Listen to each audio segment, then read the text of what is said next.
Hello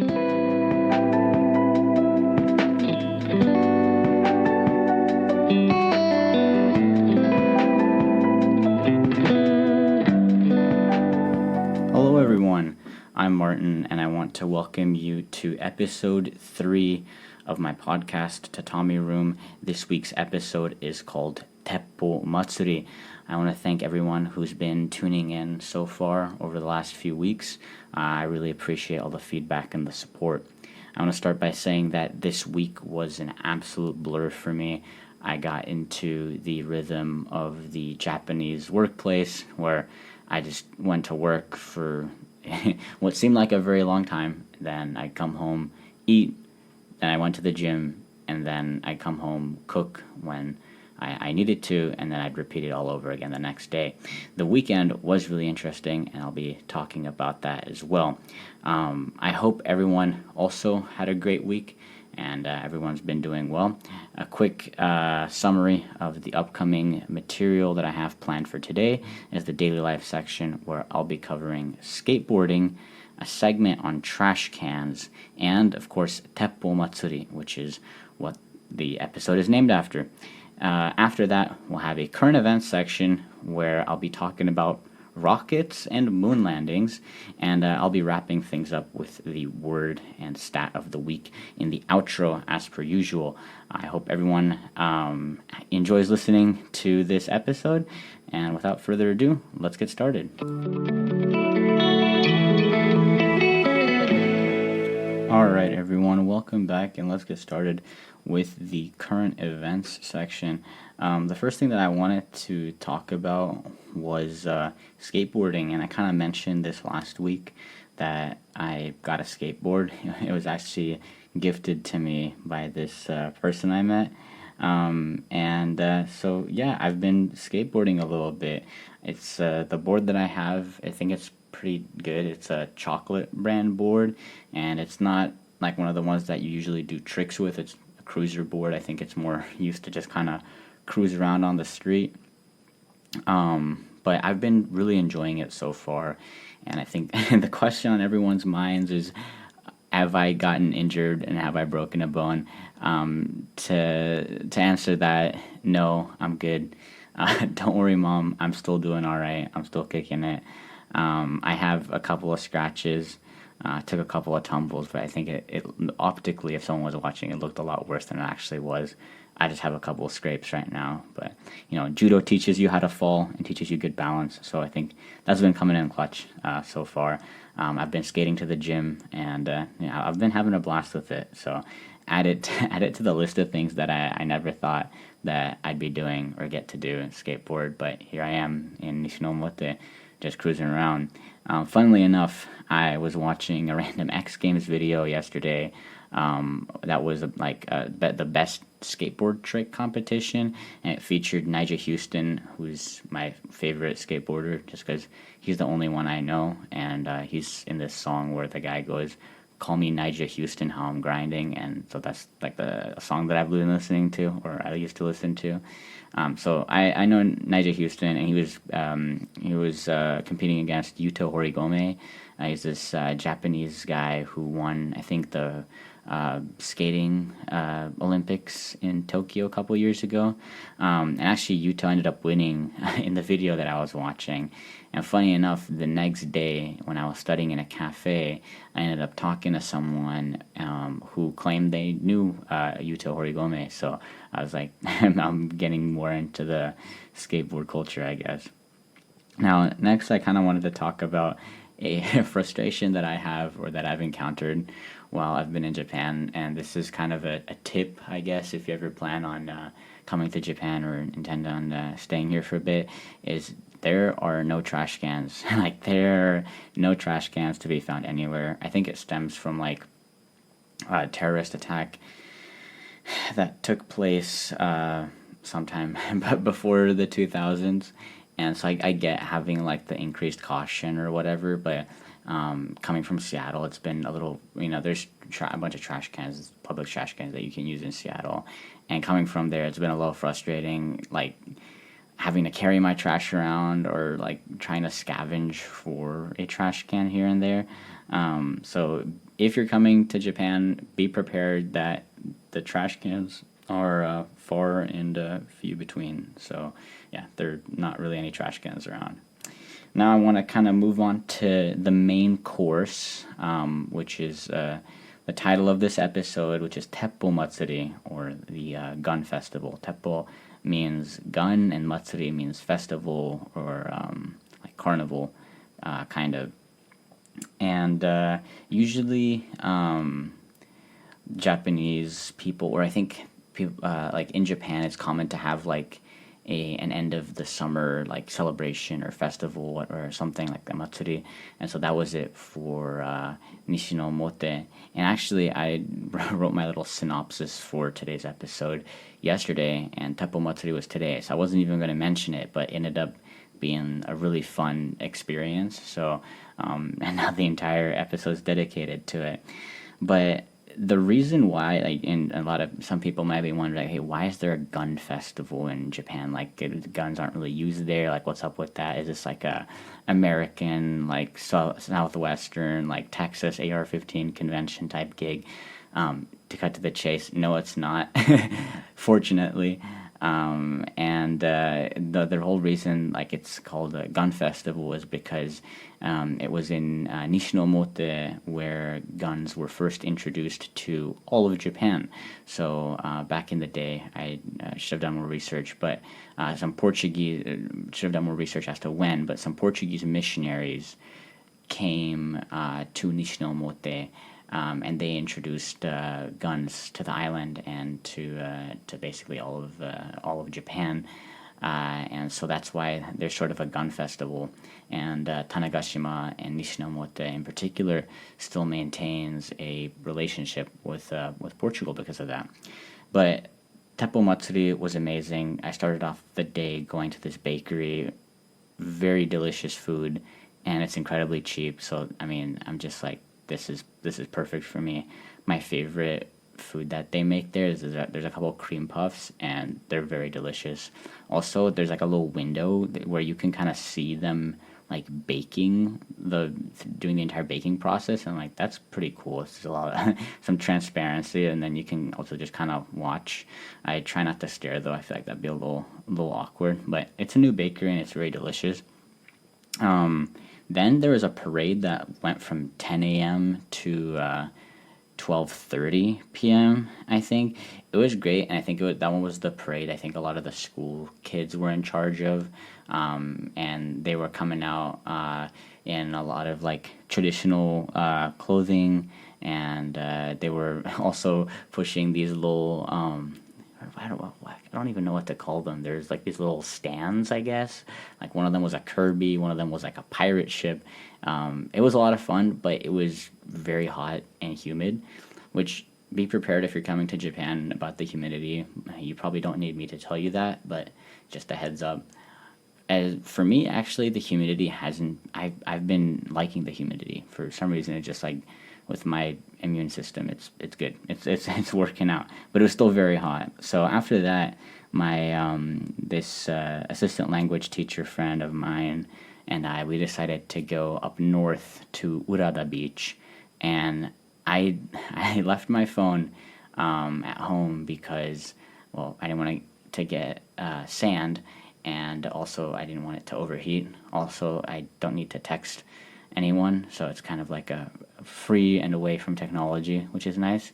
But I'm kind of upset because it was very scenic. It's this cove. It's about 1 kilometer long, surrounded by this greenery of trees that have hibiscus flowers, like bright red and pink hibiscus flowers, like growing.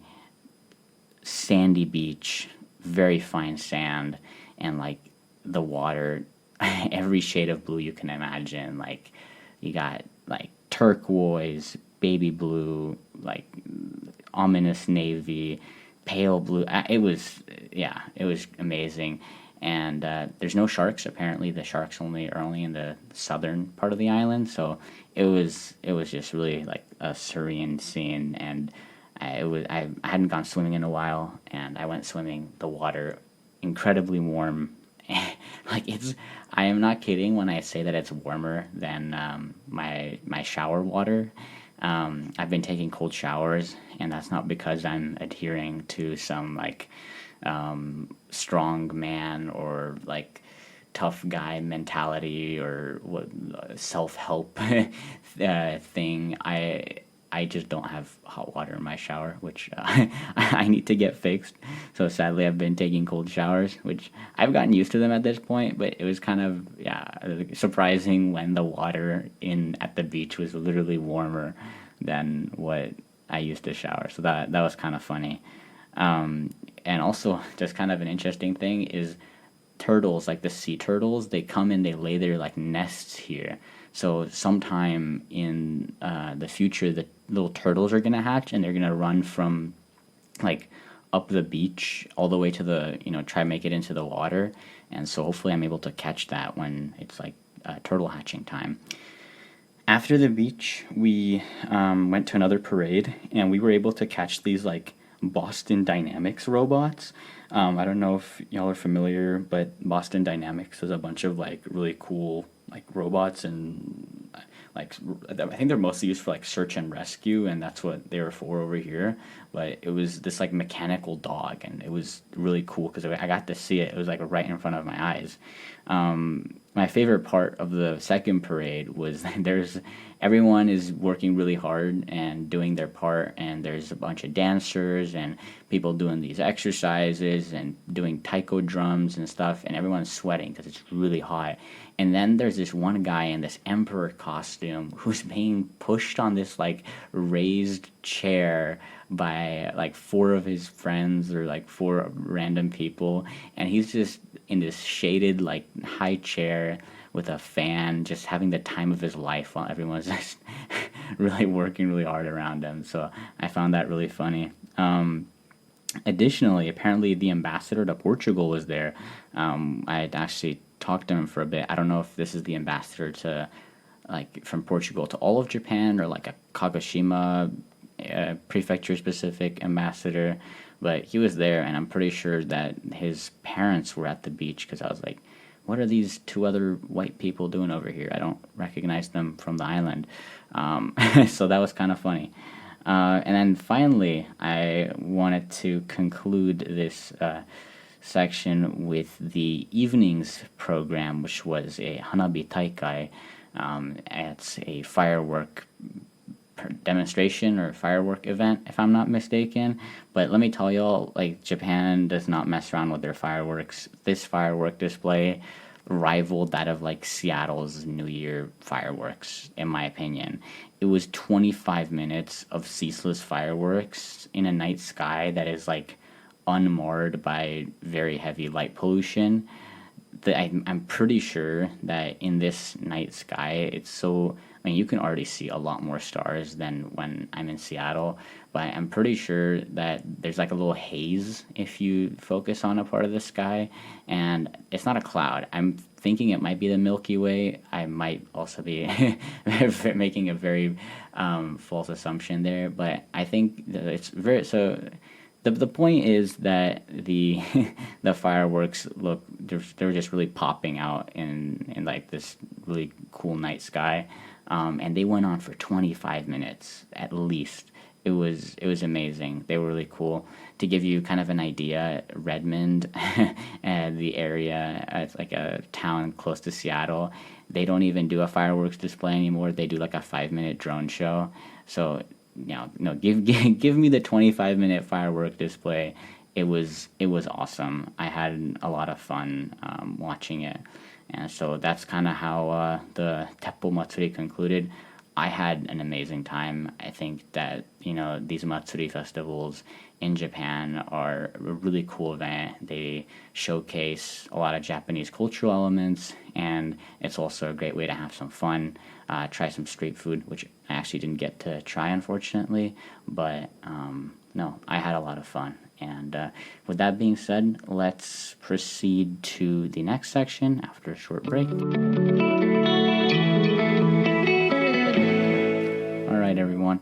Welcome back to the current events segment of the show where I'll be talking about space programs and rocket launches. Again, shout out to The Economist for giving me the idea for this segment.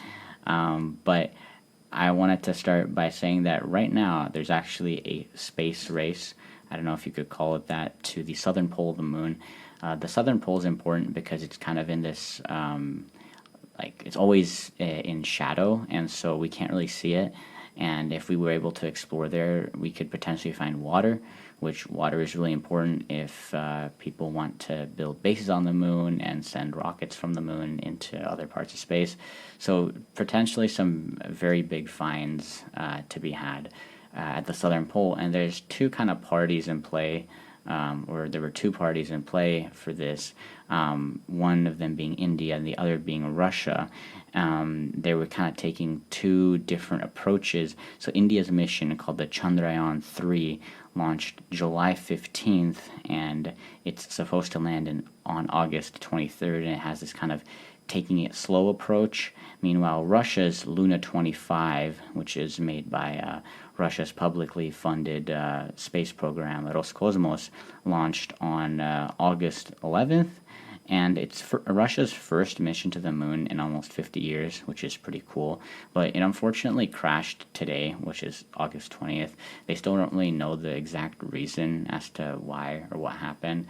I think it's kind of unfortunate that the mission failed, because I think space is important for the future of humans. And space agencies collaborate a lot, so I'm not the biggest fan of the Russian state, but still kind of a shame to see the Roscosmos mission fail. However, Chandrayaan-3 is still good to go as of this moment, and so it should be landing sometime this week. Additionally, I wanted to talk about space programs and space launches because, as some of you may already know, Tanegashima, or Minamitane, which is Minamitane, the southernmost city on Tanegashima, is actually home to a JAXA base, that is the Japan Aerospace and Exploration Agency, and soon, actually next Saturday, August 26th, they will be launching SLIM, which is the Smart Lander for Investigation Moon. And it's the first attempt of JAXA to land on the moon. I don't think they're particularly going for the South Pole, but their main aim is to have like a precision landing. And so if they can kind of dial precision landings in, that'd be kind of a valuable asset to have in the future. And it launches on August 26th from Tanegashima Minamitane, like I said. So I had the potential to witness a rocket launch for the first time, and I was really excited to go, and then I realized that I'm going to be in Kagoshima next week attending an orientation and a Japanese learning course. So I will, the course ends Friday, but I'm taking the ferry back on Saturday midday, and the rocket launch is supposed to be in the morning, unless they delay it. I'm not sure, but I'm kind of sad because, I'll be missing out on a rocket launch, which, darn. Apparently they do have them about every 6 months or so hopefully I can make the next one, but still kind of a bummer. Additionally, I was gonna add this because I found this hilarious. I mentioned it to my supervisor, and I was like, oh man, this is kind of a bummer that I can't go to the rocket launch. And he's like, well, you have TV, right? And we can just put it on TV for you. And I'm like, that is so not the point. I can watch a million rocket launches on TV, but being there in person would be a lot better. So that I don't know what he was thinking when he said that, but maybe he was just trying to help. But anyway, yeah. So hopefully the Chandrayaan-3 makes a successful landing on the moon on August 23rd, and hopefully next week's JAXA mission, SLIM, also proceeds according to plan. I think the last launch from Tanegashima actually failed, so hopefully this one goes smooth. Well, yeah, that's the current events section for this week. I hope you enjoyed this little bit on rocket launches and moon landings. And with that, let's cut to the outro.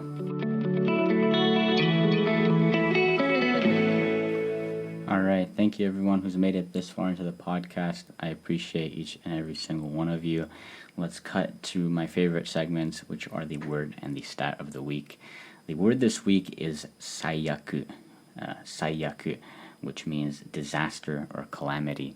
The inspiration behind this word is I've been hearing my coworker at work say it. He'll make like a mistake on a paper that he's writing or document that he's editing, and I'll just hear like, saiyaku. I think the connotation is more like a really bad disaster or something, like an earthquake could be like a saiyaku. But I think you can also kind of just use it as like, oh, I messed up or made a mistake. But every time I hear it, I just kind of laugh. I don't know. I didn't know what it meant the first time I heard it, but it's something new that I learned this week. So that's your word of the week, saiyaku. Your stat of the week this week is 56, which is the amount of new kanji that I've quote-unquote learned. Learning kanji, very difficult, I think. So the 56 that I learned this week, I know, like if I see it, I'll know what it means. Like I know what it represents at least. But the way kanji works is you have two readings. One is the kunyomi, one is the onyomi, and you can have multiple of each. Depending on the context that the character is in, the way you say it, or the way you read it changes. And so I haven't memorized all the kun and the onyomi respectively for all the characters. Like there's some characters that'll have like 2 onyomi and like 6 different kunyomi, and I'm just like, oh my gosh, this is overwhelming. But I'm getting there. I'm just going to keep drilling my flashcards some more this week and really burn them into memory. These are from the N3 level, N5 being the lowest and N1 being basically fluent. I still not 100% with N4 and N5, but I think I'm pretty close. I just said, screw it, I'll start N3. And doing the N3 test, that's kind of my big goal for the year. So hopefully I'm able to accomplish that as soon as possible. In any case, thank you all for tuning into this week's episode. I'll have some exciting content for y'all next week that'll cover my days in Kagoshima, where I'll be attending an orientation and then doing a Japanese language learning course. I'll be back in Tanegashima on Saturday, so unfortunately missed the rocket launch, but I should have a bunch of content for you all. In any case, thank you for tuning in to Tatami Room, Episode 3, Teppou Matsuri. I hope you all enjoyed it. I hope you all had a great week this week, and I hope you have a great week next week as well. Again, thanks for listening. Peace and love.